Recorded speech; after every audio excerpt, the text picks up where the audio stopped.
Bonsoir, bienvenue dans After Sunday, l'émission qui débriefe le MotoGP. Voilà, désolé pour ce soir, on a connu quelques petits soucis à l'allumage, mais le plus important, c'est qu'on puisse se retrouver ce soir, comme d'habitude. J'ai à mes côtés Alexis et Michel. Bonsoir messieurs. Bonsoir. Voilà.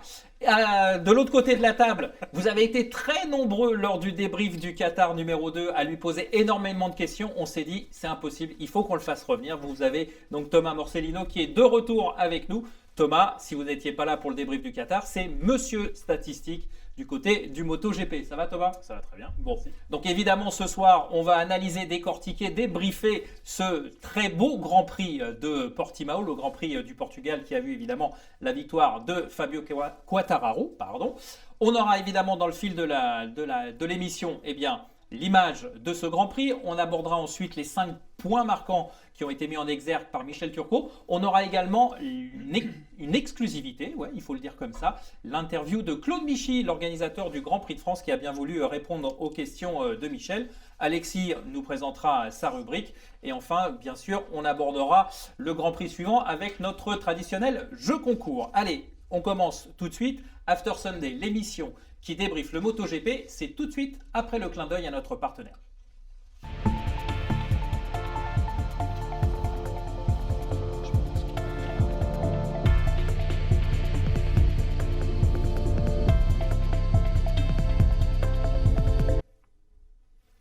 Voilà le débrief de Michel Turcot. Avant de passer la parole, je rappelle que donc on est en direct sur les plateformes Facebook de Motostation, de Motojournal, de Motorevue et de l'émission Sans Concession. Et donc que vous pouvez interagir avec nous.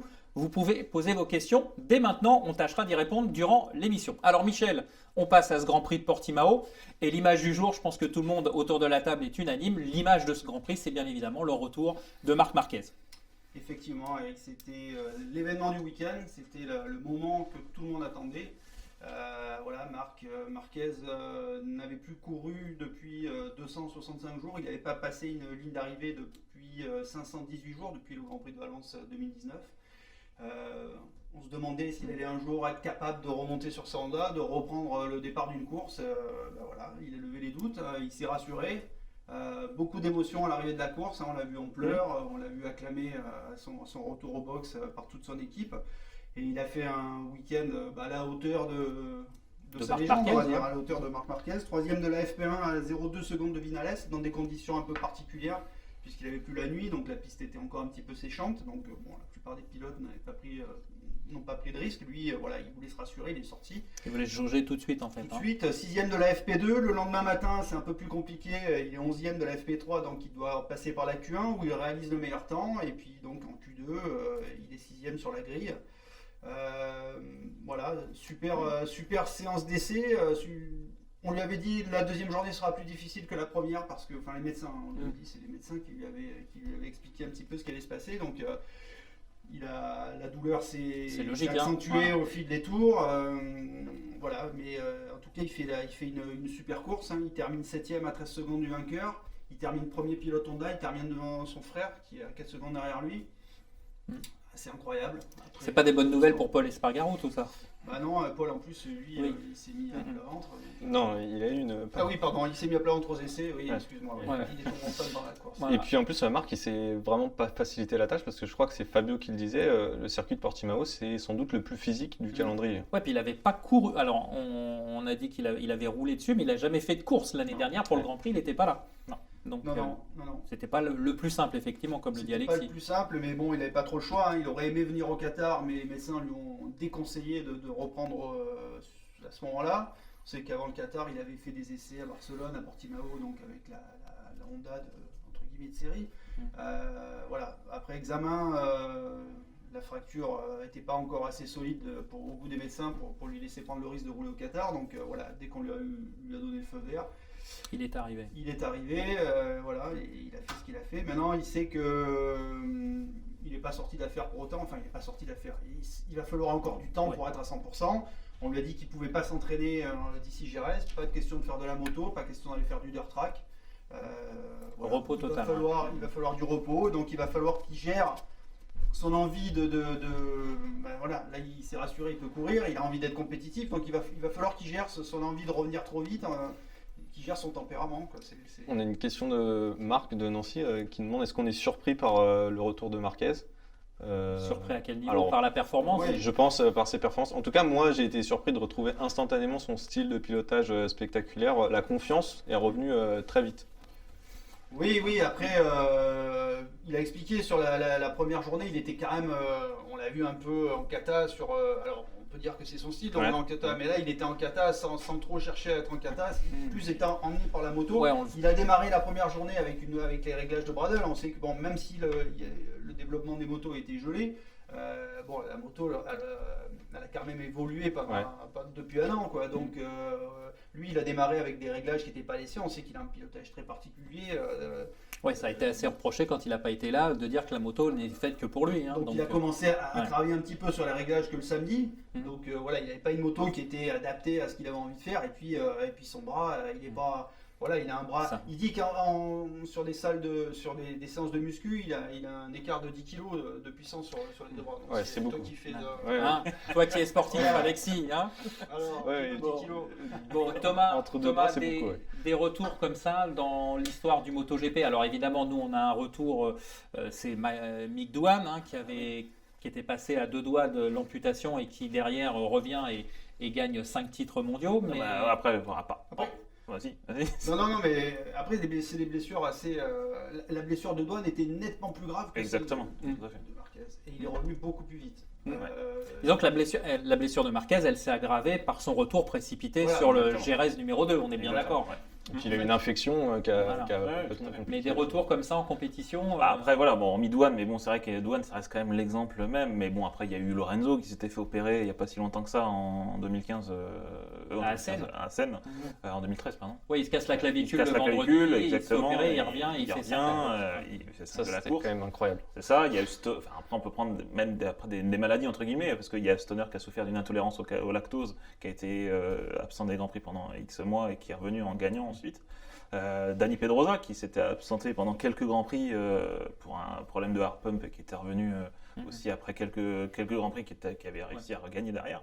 Donc il y a eu quelques exemples, mais c'est sûr que ça n'a rien de comparable avec un Mick Doohan ou un Marc. Kevin Schwantz qui s'est quand même massacré à Ah bah, plusieurs bien sûr, reprises, bien sûr. poignet, bassin. Exactement, donc il y en a énormément. Quoi. Je rebondis sur ce que tu dis, le arm pump là, on a quand même encore 2 pilotes qui se sont fait opérer juste avant ce Grand Prix, c'est Iker Lecuona et Jack Miller.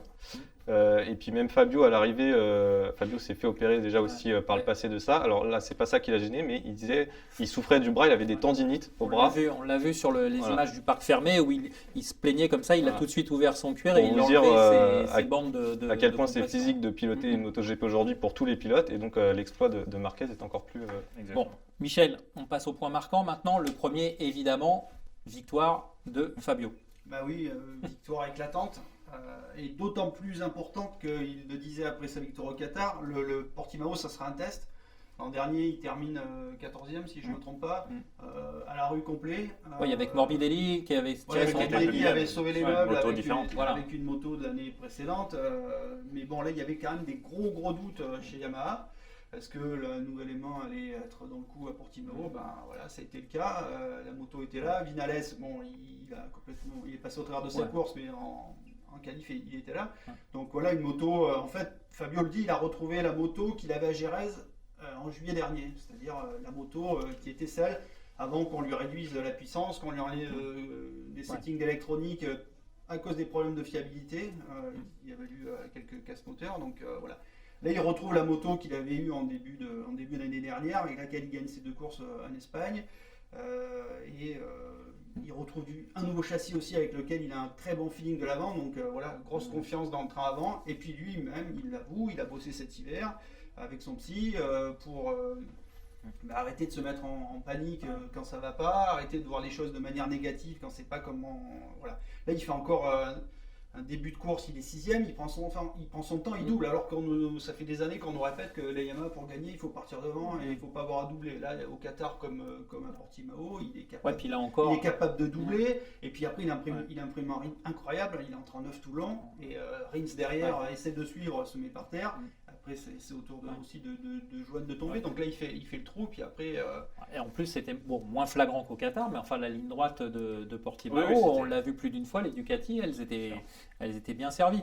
Et puis, moi, ce que je retiens aussi, c'est que je pense qu'il a peut-être mis le doute aussi dans ses adversaires, parce que pendant de nombreuses séances, c'est le seul à avoir roulé en pneu dur, quasiment. Alors, c'est le seul à avoir Essayé essayé le pneu dur. le pneu dur en se disant ça va peut-être me servir. Et comme le dimanche il faisait plus chaud, il a pu se dire je vais partir avec le pneu dur sans avoir de doute, puisque ce pneu, alors même s'il était peut-être un peu mieux avec le médium, il s'est dit de toute façon ce pneu fonctionne aussi, donc je joue la sécurité. prends pas de risque. Et d'ailleurs, il a bien insisté à l'arrivée là-dessus en disant que, contrairement aux autres pilotes Yamaha qui sont partis avec ce pneu dur sans l'avoir essayé, lui, il avait essayé avant et avait été plus malin qu'eux. Ouais. Et ça, il s'est fait Ouais, parce plaisir que je de le pense rappeler. que en FP4, je crois que c'est encore l'un des seuls à rouler en pneu dur et il fait le meilleur temps, si je dis pas de Il de fait mémoire, hein, je il crois qu'il fait le une meilleur temps. FP4 incroyable parce qu'il Ouais. est le seul à descendre, à faire 8 chronos sous les une 40, Mm. et alors que personne d'autre ne passe sous les une 40. Ouais, non, mais et puis après forcément dans la tête des autres, on cogite, ah bah tiens, il roule en dur, nous on l'a pas essayé, ça marche, qu'est-ce qu'on fait quoi? J'imagine que là il avait préparé sa course correctement. Je pense que Vinales, qui n'a pas un gros moral, il est déjà un peu miné. Quoi. Alors Ouais. justement, on nous demande, un internaute, si Fabio, est-ce qu'il va refaire la même saison que l'année dernière, sous-entendu un début de saison en fanfare et s'écrouler, ou est-ce qu'il a appris de ses erreurs? Est-ce que c'est vraiment l'année du titre? C'est un peu tôt pour le dire. C'est un peu tôt. Ce qui est sûr, c'est que on l'a dit, la moto est beaucoup mieux que l'an dernier. Il est beaucoup mieux que l'an dernier lui aussi. Lui a progressé, il a gagné en maturité, il a appris de ce qui s'est passé l'an dernier. Voilà, là il démarre bien. Le prochain Grand Prix, c'est à Jerez. On peut imaginer qu'il va être dans le coup, vu ce qu'il a fait l'an dernier. Voilà, après on va arriver au Mans, on va arriver sur des circuits, il va peut-être falloir gérer aussi la pluie. Voilà, des circuits où on n'a pas roulé l'an dernier, Mugello par exemple, donc voilà, il va y avoir des situations nouvelles et encore une fois. On va essayer de pas trop se précipiter. C'est très très bien ce qu'il fait parce que on l'a quand même pas dit, mais il est en tête du championnat du monde. Tout à fait. Donc un Français en tête du championnat du monde en La MotoGP, semaine dernière. C'était déjà voilà, Ouais. c'est Enfin, il y le a deux record. semaines- il y a deux Voilà, semaines, avec- l'histoire retient que c'était la semaine dernière. Enfin, il y a 15 jours Ouais, avec effectivement. ouais. Zarco, effectivement, ouais, Donc qui est rétrograde au classement, mais oui, oui. Il est en tête avec 15 points d'avance. sur Voilà. lui, hein. Voilà. C'est pas mal, je Donc trouve ça. voilà, plutôt Avant pas mal. Jerez, c'est pas mal. Voilà. On passe au Alors, deuxième. Allez, une petite dernière question Ouais. de Lisa de Lyon. C'est vrai qu'il nous dit aussi que Fabio a travaillé avec un psy cet été. Ouais. Voilà, pour mieux gérer ses émotions, ça aussi, ça peut faire la différence cette année. Ouais, on en parlait, effectivement, il a appris à contrôler ses émotions et surtout il a insisté là-dessus, hein, sur avoir une pensée positive. Quoi. Donc, arrêter dès qu'il y a un truc qui le contrarie, de voir les choses en noir. Quoi. De s'agacer, Voilà, et ça, c'est hyper important, d'accepter qu'il puisse y avoir des difficultés et faire en sorte de les surmonter en étant optimiste. C'est quand même la clé du succès. Quoi. Donc le deuxième fait marquant, Michel, Johan Zarco. Bah oui, Johan qui était en tête du championnat en arrivant à Portimao et qui n'est plus que Quatrième. 4e à 21 points. Voilà. Alors il a été là, hein, Johan, il a fait la course dans le paquet de tête. Il est deuxième à 6 tours de la fin, mais un peu pendu et voilà, un petit problème sur sa boîte de vitesse. Donc il rentre une vitesse de trop. Comme il est un peu limite avec son pneu avant, bah voilà, il croise des skis et Ouais, c'est dommage parce qu'il était c'est bien. dommage. Alors voilà, bon, Ouais, il pouvait espérer le podium. C'est Voilà. peut-être pas la deuxième place, mais la dernière, je pense que la troisième place, je pense que ça pouvait. il a dit j'ai perdu 10 points, donc voilà. Mm. J'ai perdu 10 points, donc 10 points, c'était un top 5. Quoi. C'est Ouais, vrai ouais. qu'il avait un peu, il a peut-être été un peu trop gourmand, mais il a encore, on sent qu'il a encore, il n'est pas encore dans l'optique de gérer un championnat pour un titre. Ouais. Il est dans le besoin de performer pour se donner de la confiance et pour mieux maîtriser cette moto. Quoi. Il n'est pas encore passé le step de la gestion du titre. Mais je Après, pense que c'est la bonne attitude. Je sais Ouais, pas ce que puis tu en penses, mais... Le point positif, c'est que bon, autant au Qatar, on pouvait s'attendre en général à des belles performances des Ducati, puisqu'on sait que c'est quand même un tracé qui leur convient. Autant là, à Portimao, c'était intéressant de voir comment ça allait se passer. Et il a été quand même le plus régulier des pilotes Ducati. Peut-être pas le plus performant dans l'absolu, puisque Bagnaia avait signé un tour extraordinaire, mais au moins il est constant, quoi. C'est ça qui est constant. intéressant. Bagnaia est quand même là aussi. Hein. Ouais. Parce qu'il aurait pu avoir la pole, du coup. Bon, Bon, ben justement, Bagnaia, Ouais, on va parler des Ducati. voilà, Johan Hein. Zarco, Bagnaia, on arrive au Ducati. Donc Bagnaia, oui, il aurait dû, s'il n'avait pas été pénalisé à cause des drapeaux Drapeaux jaunes jaunes. qui ont été sortis pendant son tour chrono, il faisait une pendule terrible. Ouais.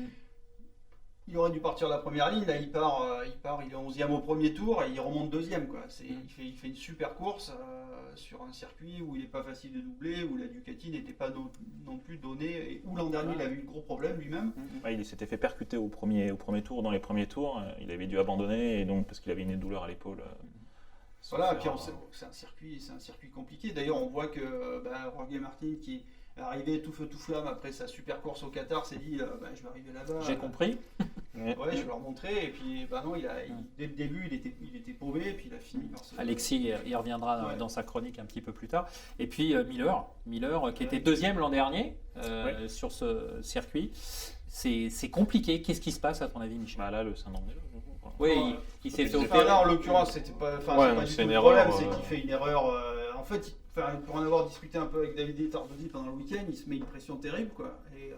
Et du coup, voilà, il roule en dedans et sous pression. Là, il galère encore dans le top 5, il galère avec Aleix Espargaro. Espargaro le double, il veut redoubler, et puis il fait une erreur en bagarre avec lui. Et voilà, après, c'est un type honnête, hein, il a dit j'ai fait une connerie. Je suis tombé, donc il s'en veut. Mais bon, ça va faire que après le Qatar moyen, et là pas terrible, la pression, elle va pas diminuer, quoi. Ouais, parce que Miller, là, si on regarde le classement, il est 12e. 12e, hein, et il n'a pas Et puis 14 points. Hein. son coéquipier Bagnaia, qui est censé être le pilote numéro 2 de l'équipe, voilà, fait beaucoup mieux. Donc ça aussi, ça fait pas les affaires. Deuxième au classement, hein, Bagnaia, enfin dimanche soir. Hein. Donc forcément. Costume trop grand, tu penses, Michel, ou pas? L'avenir nous le dira, on va peut-être lui laisser aussi le temps. On disait. Après, c'est sûr, c'est des pilotes qui arrivent,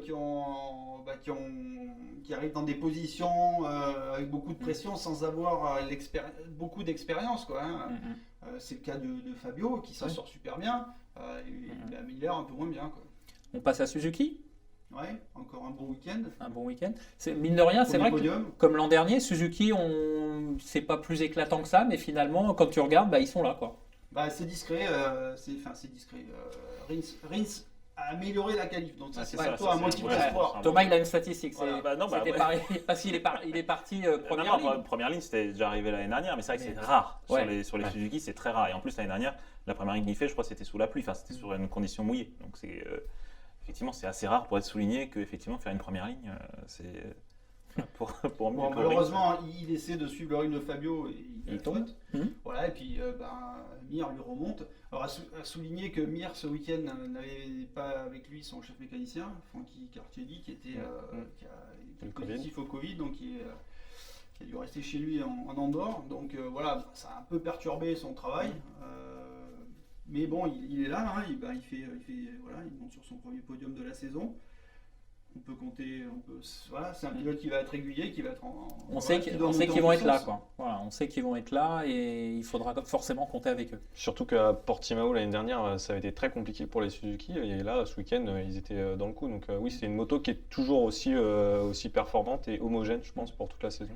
Et puis à Jerez l'année dernière, Rins s'était blessé en plus de ça, donc on peut voir, avant qu'il se blesse, il était assez rapide, donc je pense qu'à Jerez, ça pourra faire aussi de belles choses pour Suzuki. Est-ce que le gel justement des évolutions par rapport à l'année passée fait que la Suzuki pourrait tirer plus facilement son épingle du jeu, à ton avis, Michel? Après, ce qui est curieux, c'est que voilà, on a des Ducati là, qui s'en sortent mieux à Portimao, des Yamaha aussi visiblement qui ont progressé. La Suzuki, elle est là, et par contre KTM. Voilà, j'allais te lancer. On y arrive. Avec Oliveira. Avait explosé tout le monde. Atomisé.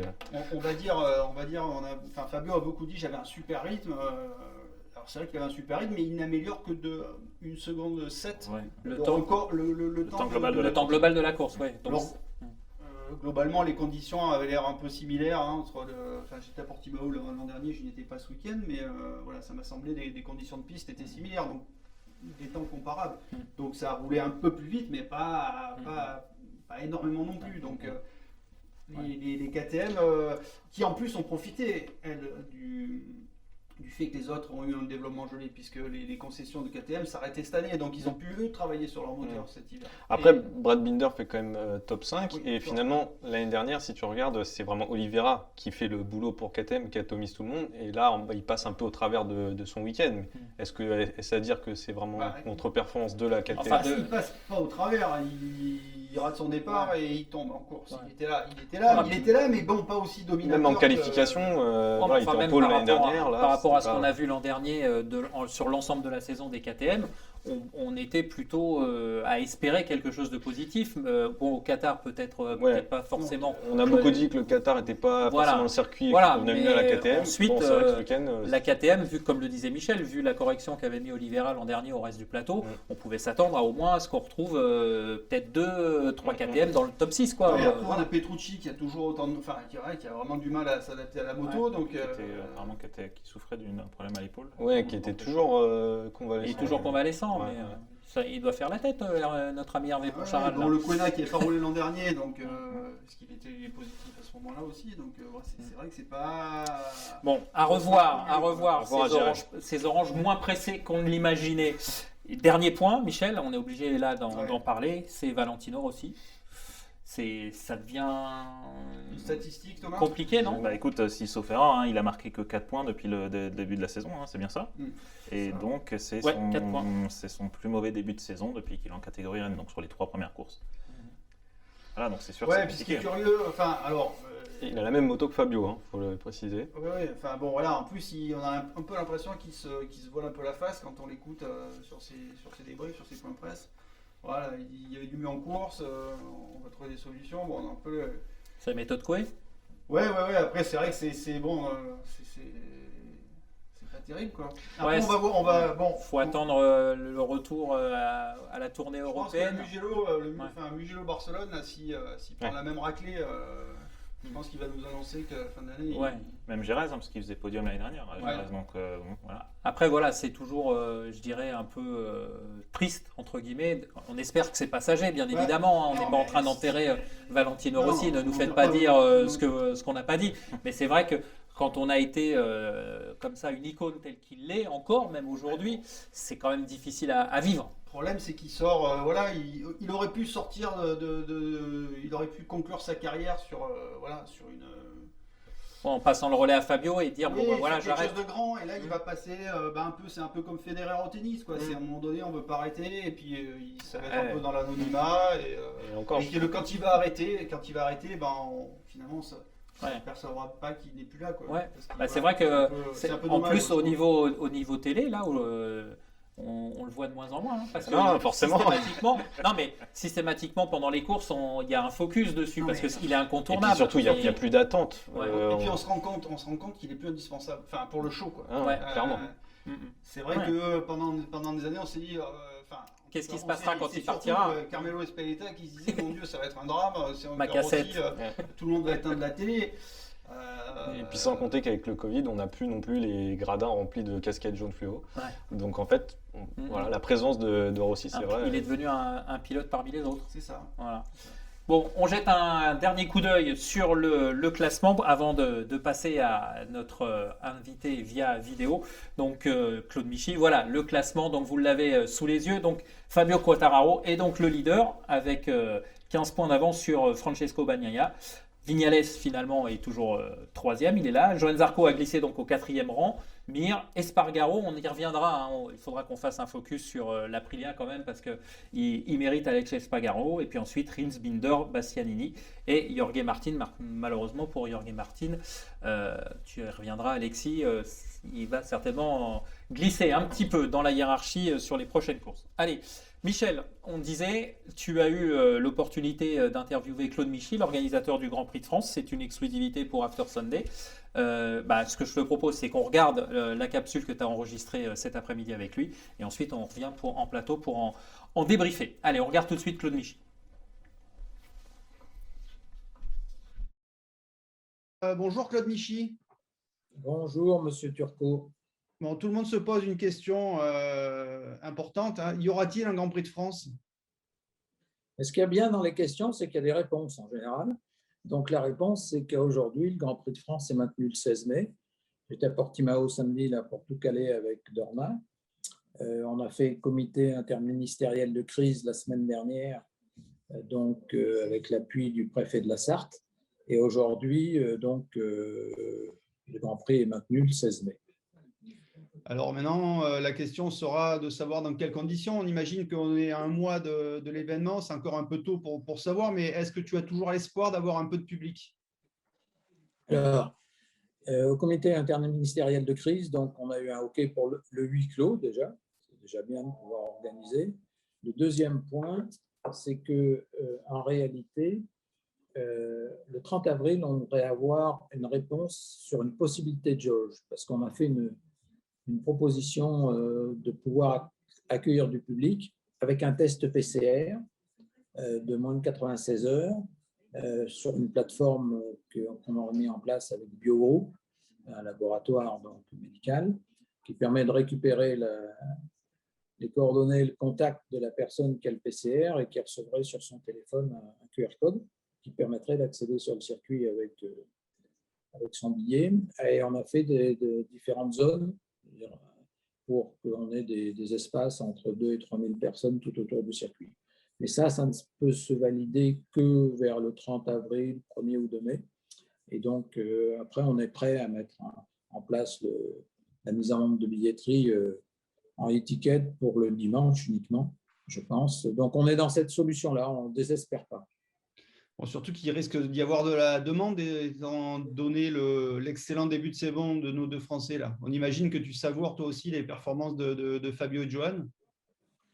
C'est magique pour la moto de voir les performances des deux garçons là. Et en plus, c'est surtout, je pense, une très belle image pour la moto, pour le sport moto, parce que la lumière est arrivée sur le sport moto, avec en plus une intensité importante, je dirais, dans les médias hors captifs.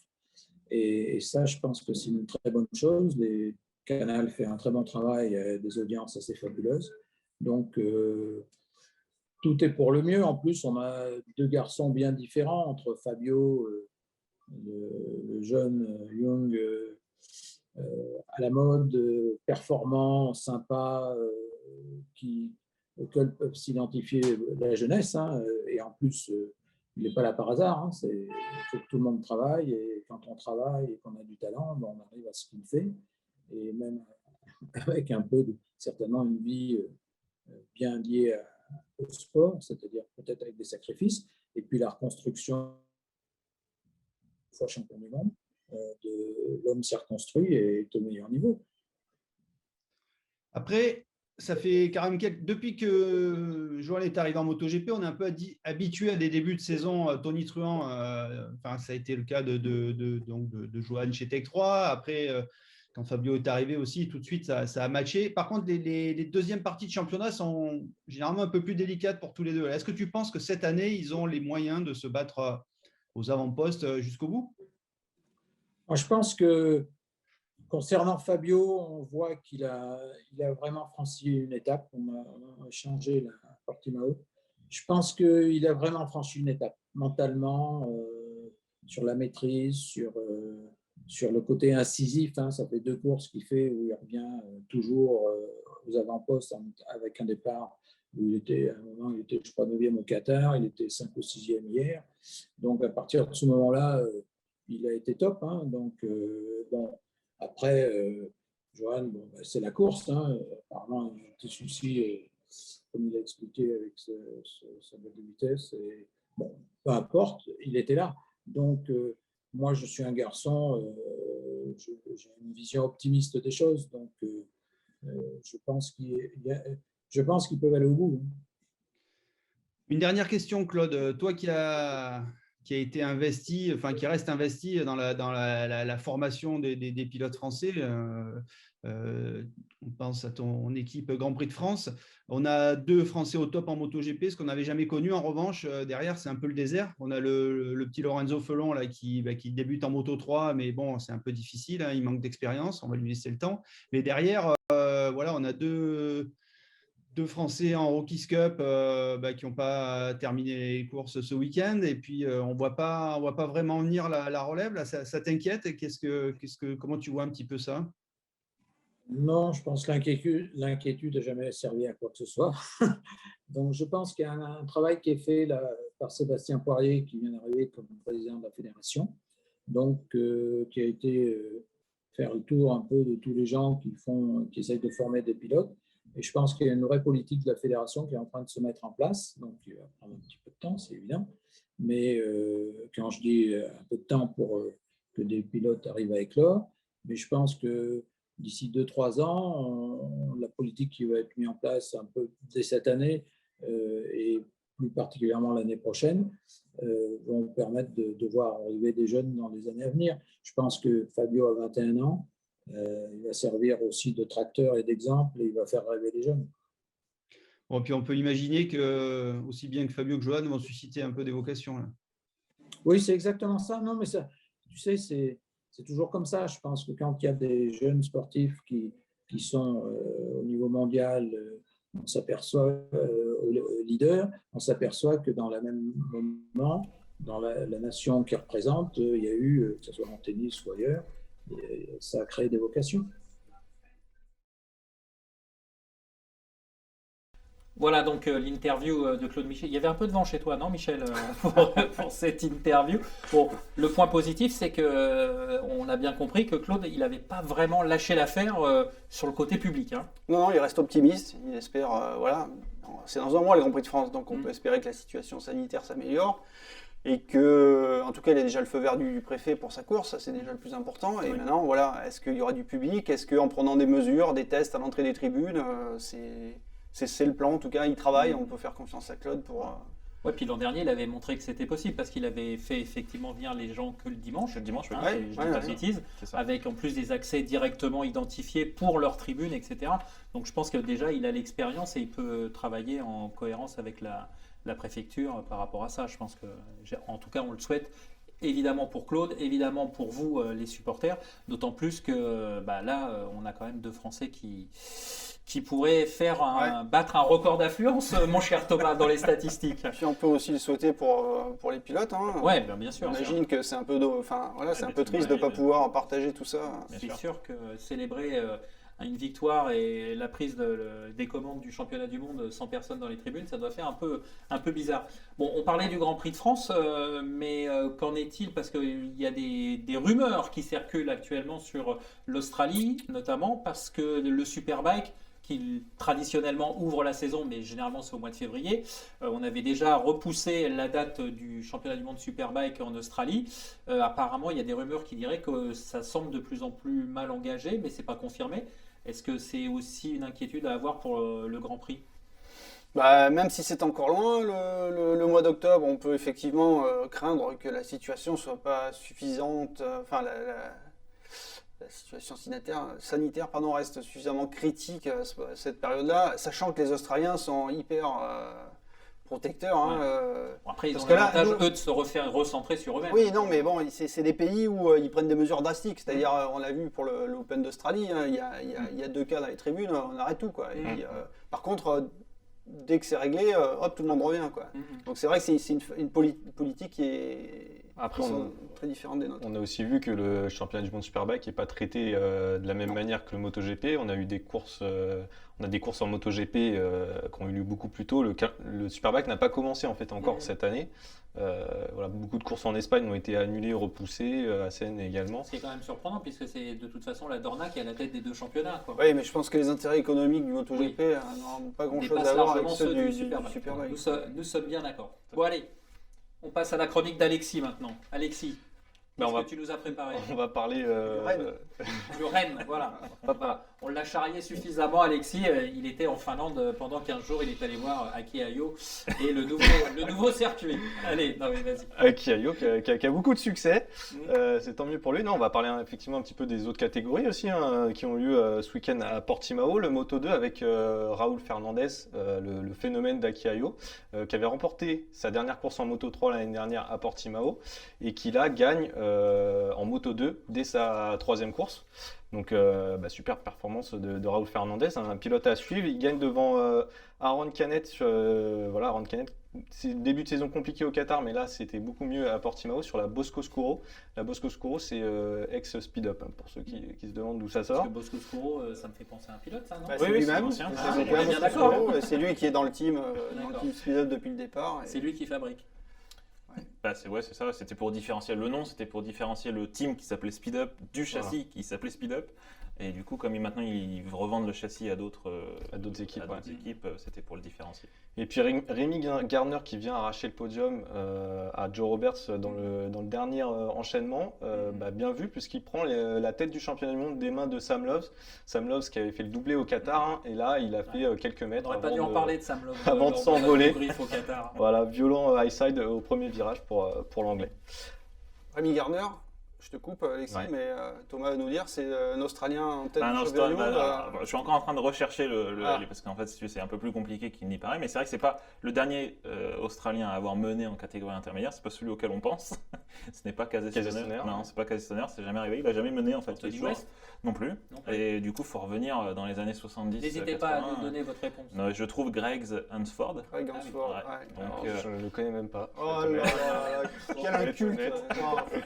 Continue Alexis. Et Allez. du coup, il faut remonter si loin. Donc, c'est pas Ouais. Casey Stoner, en tout cas, ce que D'accord. j'en sais. Donc, maintenant, je suis encore en train de rechercher pour confirmer, en tout cas, ce pilote-là. Parce que trouver les classements d'époque après chaque course, c'est pas évident.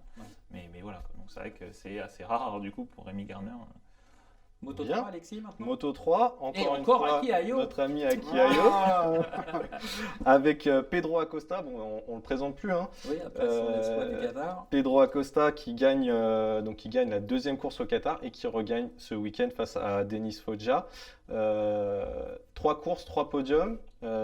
Thomas, je crois que c'est toi qui nous avais sorti cette statistique. Il faut remonter à Daijiro Kato pour trouver un rookie qui est sur le podium de ses 3 premières courses en Grand Prix.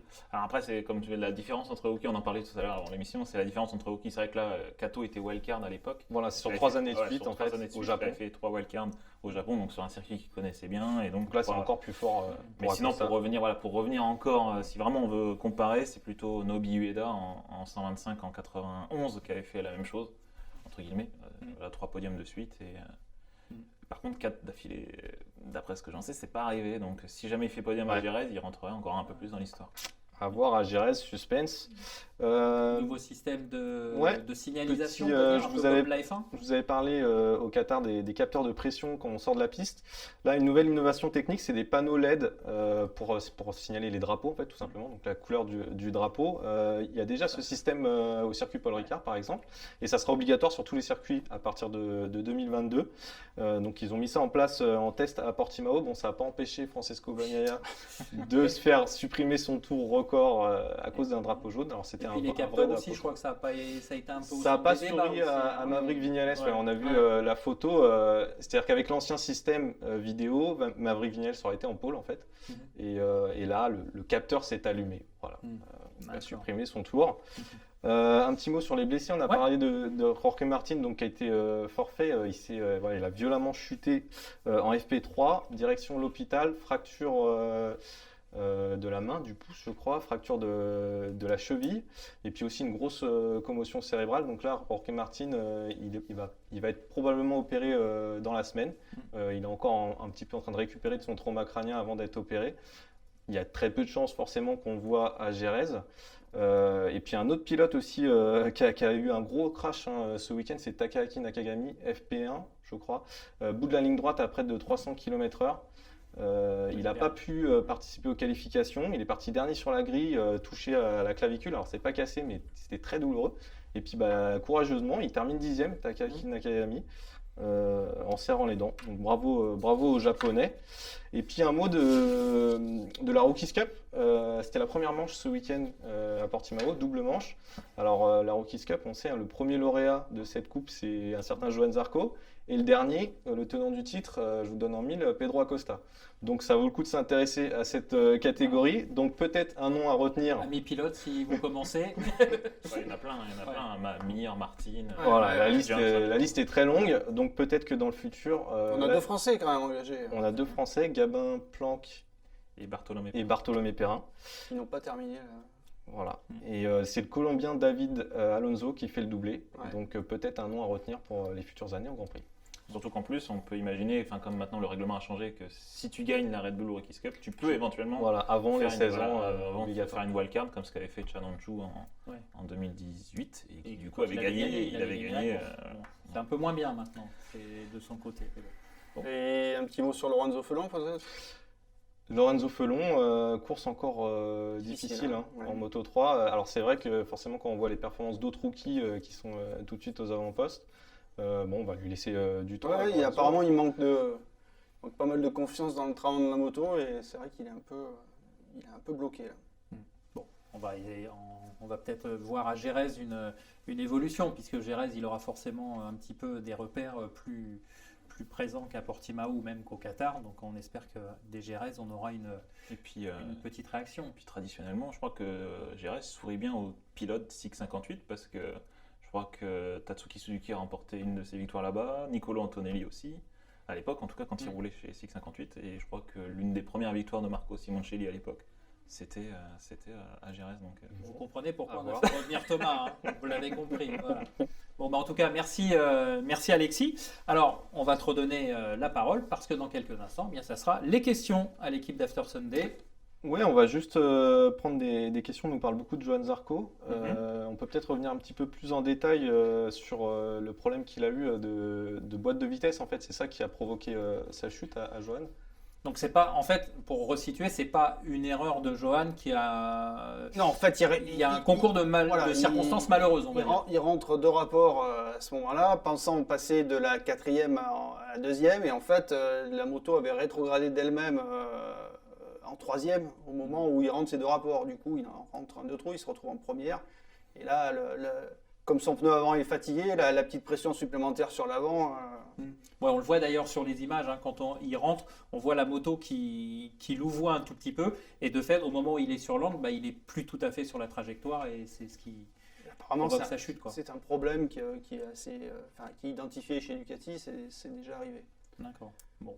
Autre question, Et Alexis ? autre question sur Johan, justement, est-ce que cette chute, tu penses que ça peut lui un petit peu casser sa dynamique et lui miner le moral Ouais, c'est pas le genre à avoir le moral miné facilement.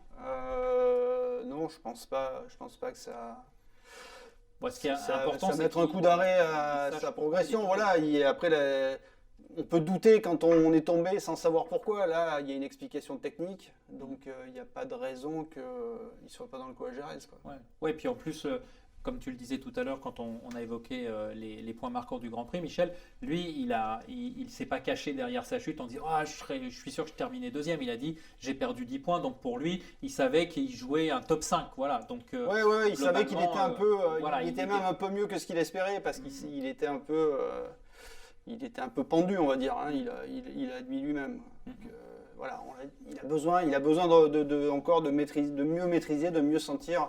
On sait que Johan, c'est un pilote qui a appris à piloter comme ça, quoi. Il a besoin d'être en confiance pour aller de plus en plus vite. Il est sur cette dynamique-là, quoi.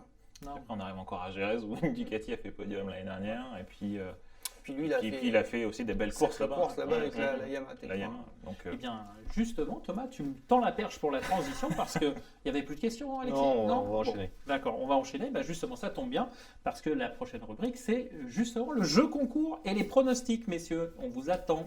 Et je me suis encore fait avoir, j'ai pas réfléchi.